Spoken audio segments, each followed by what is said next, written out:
सुनिएगा ध्यान से, एंटरप्रेन्योरशिप डेवलपमेंट में हम लोग को टोटल 4 चैप्टर पढ़ना था।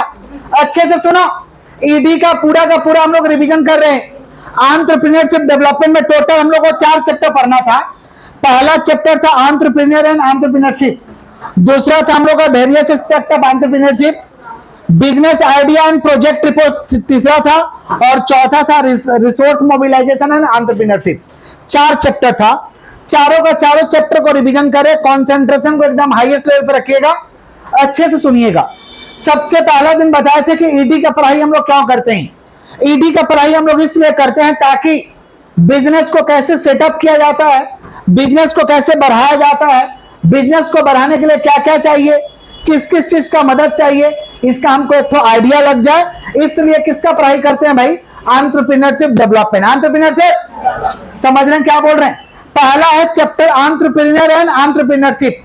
सबसे पहले समझिए एंटरप्रेन्योर कौन होता है। एंटरप्रेन्योर ऐसा व्यक्ति है जिसको कुछ नया करने आता है, समझ पा रहे हैं, कुछ इनोवेटिव आइडिया के साथ है, कुछ ग्रोथ का आइडिया को लेकर के आए, ऐसे लोगों को कहते हैं एंटरप्रेन्योर। देखिए बिजनेसमैन बनना इजी है, बिजनेसमैन कोई भी हो सकता है, लेकिन एंटरप्रेन्योर सभी लोग नहीं हो सकते हैं। एंटरप्रेन्योर ऐसा होता है जो इनोवेटिव आइडिया के साथ आता है, उसका बिजनेस में इनोवेशन होता है, उसके बिजनेस में क्या होता है भाई? इनोवेशन। समझ पा रहे हैं क्या बोल रहे कि नहीं समझ पा रहे? जैसे मान लीजिए हुक्का बार का ही अगर एग्जांपल ले लिया जाए तो पहले का राजा महाराजा भी हुक्का पीते थे, लोग घर पे खटिया पे बैठ के या घर में पीते थे, लेकिन एंटरप्रेन्योर क्या किया भाई? एसी उसी लगा के, वैसा माहौल क्रिएट करके, वैसा लाइटिंग लगा करके, खाना उना डाल के हुक्का का बिजनेस चालू किया। आज देखिए नंबर 1 पे है। समझ रहे हैं? इसी को हम कहते हैं इनोवेटिव आइडिया के साथ काम करना। जियो भी आया तो इनोवेटिव आइडिया के साथ है, उसके पास नया था, वो मैसेज पे बात ही नहीं किया, कॉल पे कभी बात ही नहीं किया। क्या चीज पे बात किया भाई? इंटरनेट के ऊपर। समझ पा रहे हैं क्या बोल रहे हैं? इंटरनेट के ऊपर अटैकिंग था, और प्राइस को लेके भी एकदम समझ पा रहे, सेंसिटिव था। प्राइस शुरू में तो फ्री कर दिया, शुरू में क्या कर दिया भाई? फ्री कर दिया। तो नया आइडिया के साथ बिजनेस करने आया था, इसको हम क्या कहते हैं भाई? एंटरप्रेन्योर। क्या कहते हैं? तो एंटरप्रेन्योर कौन है भाई? जिसके बिजनेस में कुछ नया होता है, कस्टमर को कुछ नया देने के लिए होता है, इसको हम क्या कहते हैं? एंटरप्रेन्योर। क्या कहते हैं भाई? समझ रहे हैं क्या बोल रहे कि नहीं समझ पा रहे? लोकल लेवल का हम लोग एग्जांपल लेते हैं, लोकल लेवल का। जैसे देखिएगा कोई बिजनेसमैन बिजनेस चालू करता है तो हम लोग बोलते हैं ना कि इसके पास नया क्या है, नया देने के लिए क्या है, मतलब एंटरप्रेन्योर खोजते हैं, बिजनेसमैन नहीं खोजते। बिजनेसमैन कौन है? जैसे पुराना लोग कर रहे हो वैसे ही आप खोल के आप भी कर रहे हो, तो आप क्या हो भाई? बिजनेसमैन हो। समझ पा रहे हैं? लेकिन आपके पास कुछ नया देने के लिए हो, जैसे मुंशी बाजार में दवाई दुकान फ्रेंड्स का खुला था, तो नया लेके आया था होम डिलीवरी 24/7, 24 घंटा 7 दिन का होम डिलीवरी था। जब बोलिएगा तब आपको माल पहुंचा दिया जाएगा, ऑर्डर करिए व्हाट्सएप के जरिए। और दूसरा था डिस्काउंट का कंसेप्ट को लेके आया था, 15% डिस्काउंट। पहले मुंशी बाजार में डिस्काउंट नहीं मिलता था, लेकिन डिस्काउंट का कंसेप्ट लेके आया, उसके पास नया देने के लिए था, उसका दुकान चल गया। समझ रहे हैं क्या बोल रहे हैं? तो कभी भी बिजनेस करिएगा आप लोग तो एंटरप्रेन्योर की तरह करिएगा, आपके पास कुछ नया देने के लिए होना चाहिए। कुछ नया नहीं समझ में आ रहा देना तो सस्ता बेचो, ये भी एक नया तरीका है। सस्ता बेचिए। सस्ता कब बेचिएगा? जब सस्ता खरीदिएगा तो सस्ता बेचिएगा। इसको हम क्या कहते हैं? एंटरप्रेन्योर। क्या कहते हैं? अब एंटरप्रेन्योरशिप क्या होता है? Entrepreneurship is a process of setting up own business. खुद का बिजनेस का सेटिंग करने का प्रोसेस को क्या कहते हैं भाई? एंटरप्रेन्योरशिप। क्या कहते हैं भाई? With innovative idea, with growth idea, growth के आइडिया के साथ सेटअप करो, इनोवेशन के आइडिया के साथ सेटअप करो, इसको हम क्या कहते हैं? एंटरप्रेन्योरशिप। क्या कहते हैं? जो व्यक्ति एंटरप्रेन्योरशिप को करेगा उसको क्या कहते हैं? एंटरप्रेन्योर। क्या कहते हैं?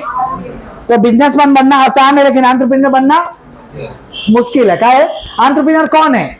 जो नए आइडिया के साथ आएगा, नए टेक्निक के साथ आएगा, नया इनोवेशन लेके आएगा। समझ पा रहे? इनोवेशन वो किसी भी तरीका का हो सकता है, लेकिन आपके पास कुछ नया देने के लिए कस्टमर को होना चाहिए।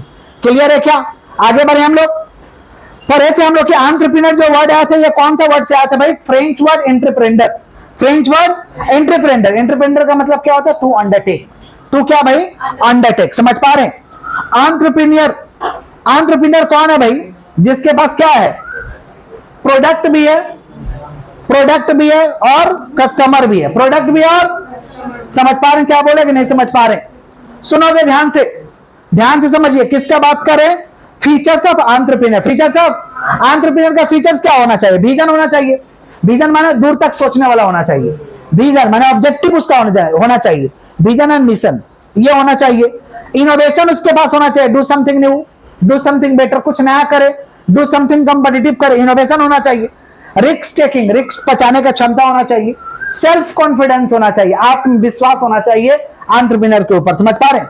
क्रिएटिविटी होना चाहिए, समझ पा रहे, कभी भी किसी भी चीज को नए तरीके से पेश करने का ताकत रखता हो, इसको कहते हैं क्रिएटिव। क्रिएटिविटी क्या कहते हैं? थिंकिंग न्यू थिंग्स, समझ पा रहे, डूइंग न्यू थिंग्स, नया चीज को करो, पुराना चीज को कहीं नए तरीका से पेश करो, इसको क्या कहते हैं? क्रिएटिविटी। क्या कहते हैं? और प्रोडक्टिव होना चाहिए। प्रोडक्टिव का मतलब रिजल्ट ओरिएंटेड होना चाहिए। प्रोडक्टिव का मतलब क्या होना चाहिए? एन इनिशिएटिव, किसी से भी सीख लेंगे, किसी से भी प्रेरणा ले लेंगे, ये फीचर्स है। किसका फीचर्स है? एंटरप्रेन्योर। किसका फीचर्स है भाई? एंटरप्रेन्योर का फीचर दो चार ऐसे लिख पाओगे, vision and mission, self confidence, vision mission self confidence, innovation creativity. Innovation समझ पा रहे हैं, रिस्क टेकिंग, कौन सा बोलिए? Productive and initiative. Productive and ये फीचर्स है, किसका फीचर्स है? एंटरप्रेन्योर। किसका फीचर? तो दो चार तो ऐसे याद रहेगा हम लोगों को ना, vision and mission, self confidence, risk taking, समझ पा रहे हैं क्या बोल रहे हैं? Innovation, creativity, productivity and initiative, ये फीचर्स है। किसका फीचर्स है भाई? एंटरप्रेन्योर का। किसका फीचर्स? समझ पा रहे हैं क्या बोल रहे हैं? फंक्शन भी आएगा तो आप सेम चीज को लिख दीजिएगा, दो चार ऐड कर दीजिएगा। Generation of idea, generation of leadership, team management, ये सब होना चाहिए एक एंटरप्रेन्योर के अंदर। नेक्स्ट सुनिए, एंटरप्रेन्योर का टाइप समझे थे, चार तरीका का एंटरप्रेन्योर होता है। एक होता है इनोवेटिव, जो हमेशा नया करेगा, हमेशा क्या करेगा? नया करेगा, नया करके दिखाएगा, इनोवेटिव। एक होता है इमिटेटिव, नया वाला का कॉपी पेस्ट कर लेगा, नया वाला का क्या कर लेगा? समझ पा रहे, इसको कहते हैं इमिटेटिव। क्या कहते हैं?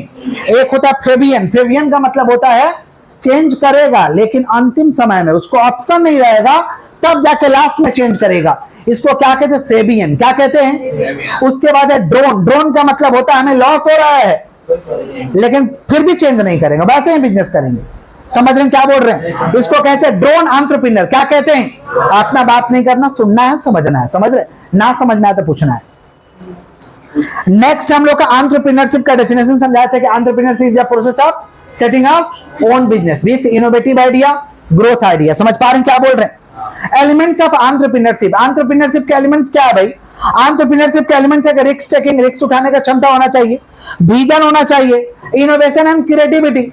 इनोवेशन माने क्या होता है? Do something new, do something better, do something competitive. और creativity means thinking about new things, thinking out of the box, thinking out of the, इसको क्या कहते हैं? क्रिएटिविटी। समझ पा रहे हैं? ये एलिमेंट्स है, किसके एलिमेंट्स है भाई? एंटरप्रेन्योरशिप। किसके एलिमेंट्स है? आगे बढ़ते हैं। नेक्स्ट हम लोग का डिटरमिनेंट्स ऑफ एंटरप्रेन्योरशिप। एंटरप्रेन्योरशिप को प्रभावित करने वाले कौन कौन से तत्व है जो एंटरप्रेन्योरशिप का काम को या तो बढ़ा देंगे या तो घटा देंगे, या तो बढ़ा देंगे या तो। पहला individual level factors. Individual level खुद के ऊपर डिपेंड करता है, खुद में क्वालिटी होगा तब तो। इंडिविजुअल लेवल फैक्टर्स कौन था बोलिए? एनवायरमेंटल फैक्टर, वातावरण का भी बहुत सारा प्रभाव है, या तो बिजनेस को बढ़ा देगा या तो घटा देगा। एनवायरमेंटल फैक्टर, इंस्टीट्यूशनल फैक्टर, बहुत सारे इंस्टीट्यूट है, समझ पा रहे हैं, माने बिजनेस हाउसेस है, उसका भी फैक्टर हमारे बिजनेस पे होता है। और एक है अदर फैक्टर्स। कौन सा फैक्टर्स है? तो बिजनेस को बढ़ा देंगे या तो घटा देंगे, इसके चार फैक्टर्स है। इंडिविजुअल लेवल फैक्टर्स है, एनवायरमेंटल फैक्टर्स है, इंस्टीट्यूशनल फैक्टर्स है, अदर फैक्टर्स है। कौन कौन से फैक्टर है? Individual level factors, environmental factors, institutional factors, other factors.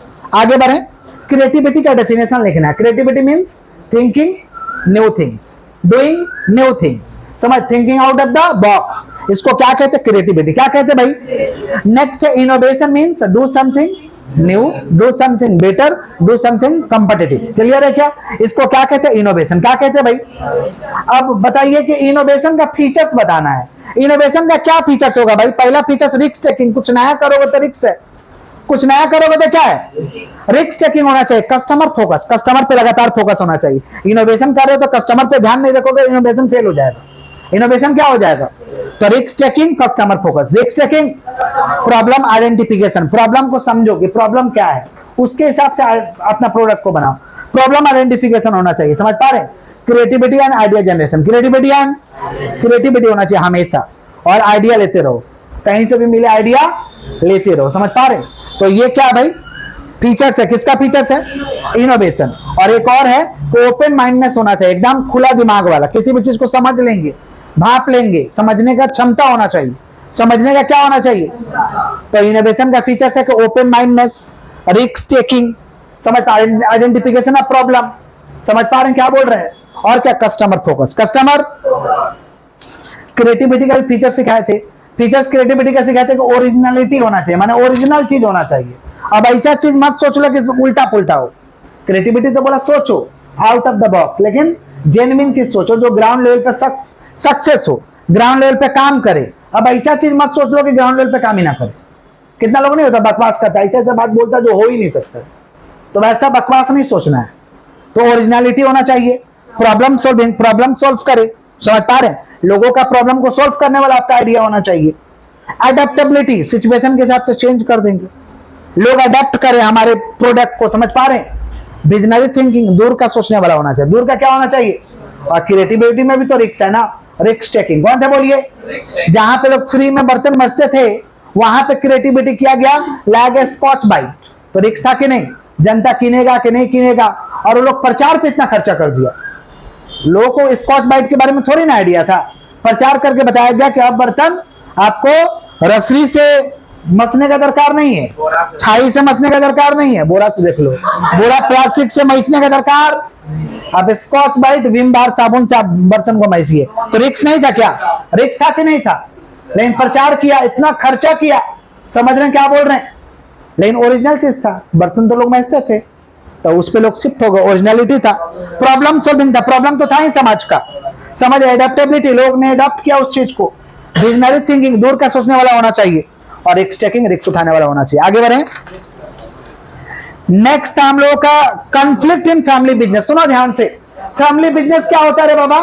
Family business जो ऐसा बिजनेस जो फैमिली के द्वारा रन किया जाता है, ऐसा बिजनेस जो फैमिली के द्वारा रन किया जाता है, उसे क्या कहते हैं, फैमिली बिजनेस। क्या कहते हैं, फैमिली बिजनेस में कॉन्फ्लिक्ट होता है, नहीं समझे, कॉन्फ्लिक्ट माने disagreement between two, disagreement between, family business में होगा ना कि मान लो कि आप समझ पा रहे हैं क्या बोल रहे हैं, आपका मान लीजिए पापा है, तो पापा दो भाई बिजनेस कर रहे हैं, तो पापा का चाचा आपका कुछ और सोच रहे हैं, पापा कुछ और सोच रहे हैं, वहां कॉन्फ्लिक्ट हो जाएगा, वहां क्या हो जाएगा, समझ रहे हैं क्या बोले कि नहीं समझ, क्योंकि दोनों जन बिजनेस कर रहे हैं तो कॉन्फ्लिक्ट हो जाता है।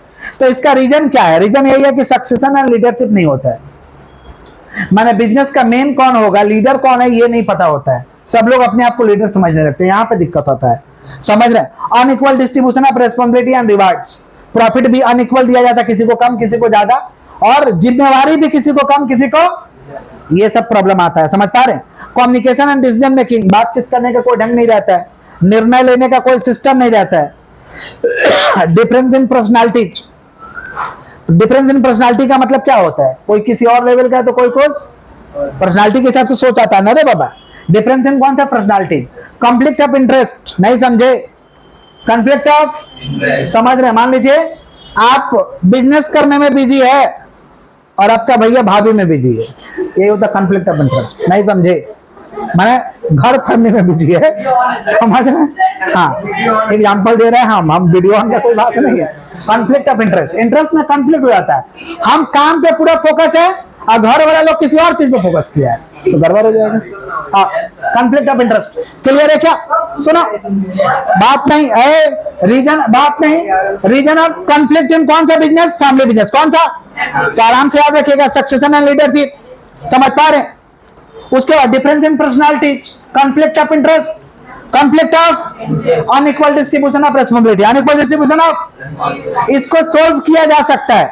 फैमिली बिजनेस में जो प्रॉब्लम आता है ना, फैमिली बिजनेस समझ रहे हो, जो फैमिली के द्वारा रन किया जाता है, तो फैमिली बिजनेस में जो प्रॉब्लम आता है उसको सोल्व कर सकते हैं। ओपन एंड ऑनेस्ट कम्युनिकेशन, एकदम खुल करके सब बात रख दो और सही सही बात रखो, झुट्टाबाजी बात नहीं होना चाहिए।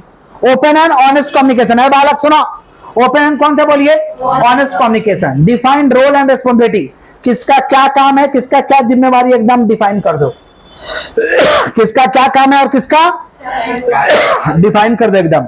एस्टैब्लिशिंग डिसीजन मेकिंग प्रोसेस, कौन निर्णय लेगा तय करो कि तुम्हें जो कहोगे वो होगा, उसका निर्णय सर्वोपरि होगा, उसी का निर्णय माना जाएगा।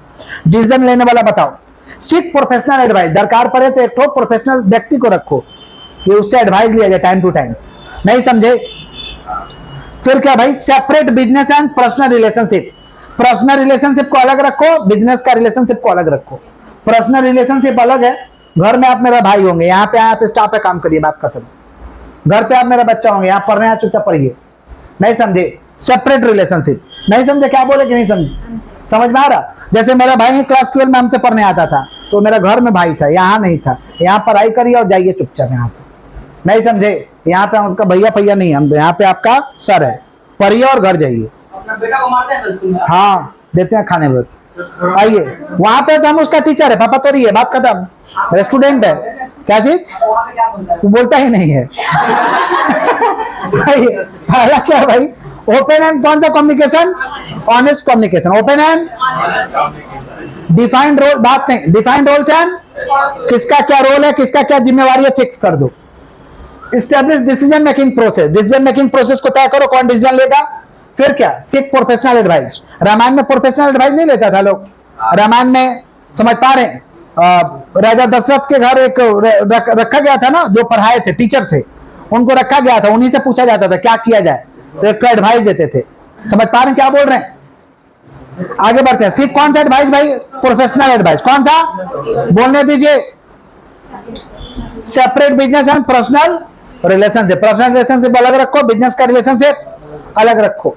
Focus on long term goal and value है, लॉन्ग टर्म गोल पे फोकस किया जाए, लॉन्ग टर्म वैल्यू पे फोकस किया जाए, शॉर्ट टर्म पे नहीं।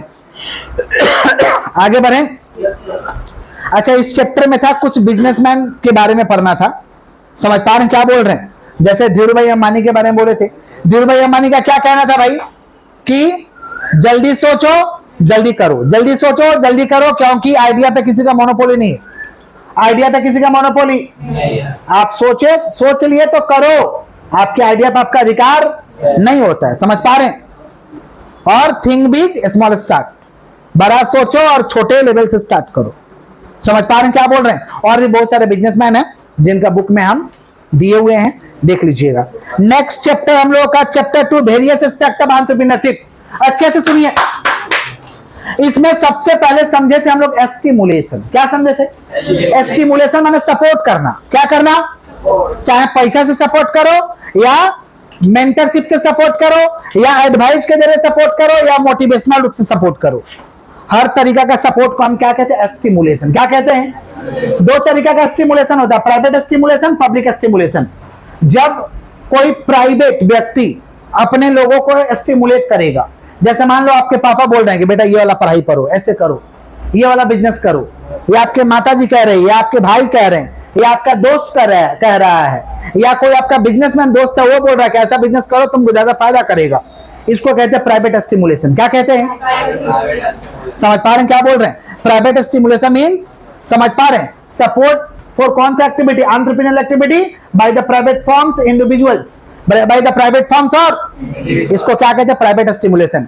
पब्लिक एस्टिमुलेशन मैंने सरकार सपोर्ट करेगा। कभी कभी सरकार सपोर्ट करता है, सरकार बोलता है ना कि 10 लाख मुद्रा योजना में लोन दे देंगे, इसमें आपको लोन दे देंगे, ये काम करिएगा छूट दे देंगे, तो सरकार आपको सपोर्ट कर रहा है। इसको हम क्या कहते हैं? पब्लिक एस्टिमुलेशन। क्या कहते हैं? पब्लिक एस्टिमुलेशन मींस, समझो, support by the government for the entrepreneurial activity. Entrepreneurial activity के लिए जब गवर्नमेंट सपोर्ट करेगा, इसको क्या कहते हैं भाई? पब्लिक एस्टिमुलेशन। क्या कहते हैं? Next, entrepreneurial support. एंटरप्रेन्योर को कैसे सपोर्ट चाहिए भाई? एंटरप्रेन्योर को सपोर्ट चाहिए मोरल सपोर्ट, दिमाग के लेवल पे। समझ पा रहे? नैतिक सपोर्ट चाहिए। हाँ ठीक है, करो, जो होगा देखा जाएगा। मोरल सपोर्ट, ये बहुत बड़ा सपोर्ट है। यही तो सपोर्ट नहीं मिलता है, यही सपोर्ट नहीं मिलता। दोस्त से बोलोगे बिजनेस करे, वो 10 को निगेटिव बात बोलेगा, बोलेगा साला फेल हो जाएगा, बर्बाद हो जाएगा। बच्चा लोग बोलेगा आप भी तो बोलते हैं, तो हम खाली ड्रीम 11 के बारे में बोलते हैं। आइए, जो गलत है। आइए, किसका बात कर? Moral support. किसका? मेंटर एंड एडवाइजर है। मेंटर एडवाइजर का मतलब होता है कि आपको मेंटरशिप करे। मेंटरशिप माने समझ रहे हैं, दिमाग के लेवल पर आपको एक्टिव रखे। समझ पा रहे हैं? एडवाइस करे, पीठ थपथपाए, हाँ बढ़िया कर रहे हो, समझे? Next, professional support. Professional support माने जिसको जानकारी है उससे पूछो, जिससे जानकारी है उससे, समझ रहे हैं? एक्सेस टू फंडिंग, रुपया जुगाड़ करने का आइडिया होना चाहिए आपके पास, ये सपोर्ट होना चाहिए रुपया का। समझ पा रहे? गवर्नमेंट इनिशिएटिव, गवर्नमेंट भी कोई कभी कभी सपोर्ट दे देता है, बता देता है ऐसे से करो ठीक होगा। गवर्नमेंट इनिशिएटिव और एजुकेशनल इनिशिएटिव, अगर कोई इस तरीका का नॉलेज देता है तो उससे भी आप सीख सकते हैं, पूछ सकते हैं। इस तरीका, ये सपोर्ट है। किसका सपोर्ट है भाई? Concept of entrepreneur support. तो एंटरप्रेन्योर का सपोर्ट कैसा कैसा है? Moral support, mentor support, advisor support, professional support, access to form. हाँ क्या हो गया रे बाबू?